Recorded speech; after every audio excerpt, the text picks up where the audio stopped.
Beauty sleep totoo ba?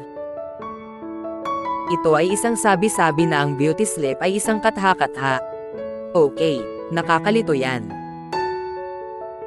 Ang point is, ang pagtulog ay talagang mayroong epekto sa iyong hitsura, at in terms of your skin.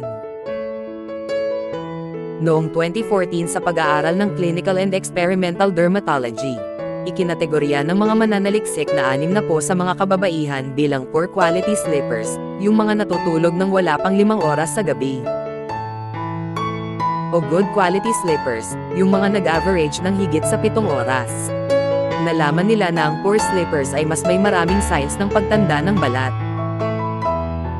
Ang test nagpakita na ang balat ng mga babae na mas nakatulog ay mas maaaring makarecover mula sa pagkasira ng mga bagay tulad ng sunburn at pangangati.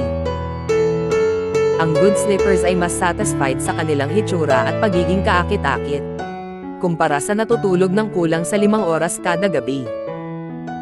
Ang kakulangan sa pagtulog parang bumibilis ang pagtanda ng ating balat. Kaya, oo, ang beauty sleep ay tunay na totoo. Thank you for watching.